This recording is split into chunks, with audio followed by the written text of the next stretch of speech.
With The Legend of Zelda's 30th anniversary, yes, 30th, coming up very soon, I thought I'd share with you a bit of my Zelda love. This is going to be the first of 2 videos coming up. As you've gathered from the title, this is going to be about my top 5 Zelda games of all time. So let's not faff about, let's get to it. Here's number 5. The Minish Cap may just be the most often forgotten Zelda title out there, maybe aside from the Four Swords series. I must admit, it definitely slipped me by when it came out back in the day. I wasn't a big fan of the Game Boy Advance, to be honest, so that's probably why. Although as you can see, I'm playing it here on my 3DS thanks to the Ambassador program, which is when I finally got around to playing it for the first time. It's probably the best free game that I've ever had.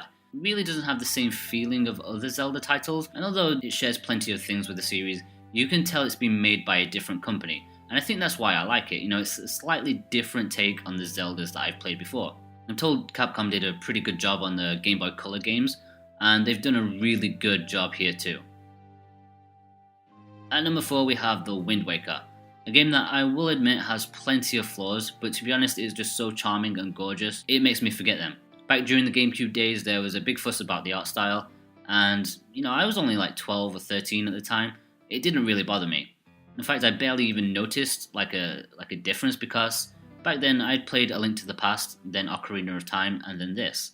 3 games that were visually very different from each other. So I had no expectations of what Wind Waker should have looked like. I keep meaning to do a review of the HD remake. I'm not sure what else I can say that others already haven't, you know. It's Wind Waker and it's awesome. At number 3 I need to go with A Link Between Worlds.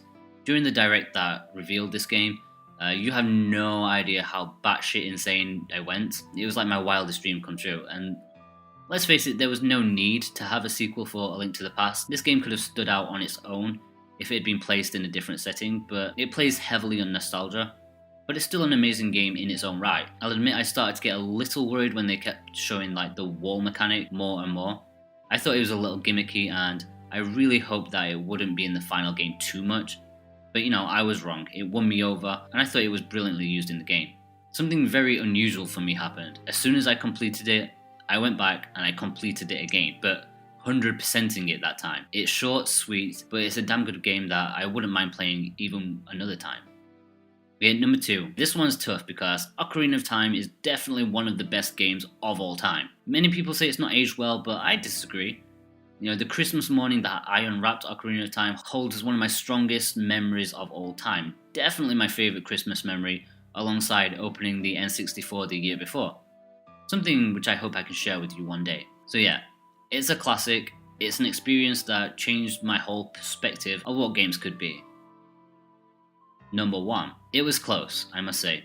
Ocarina of Time could have easily been here, but instead I think A Link to the Past may just edge it.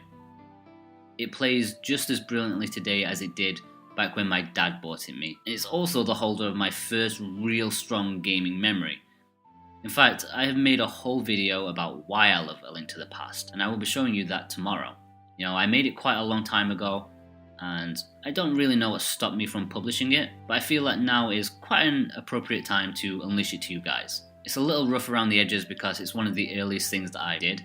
But yeah, I love A Link to the Past, and tomorrow you'll see why. Okay, thanks guys, bye bye.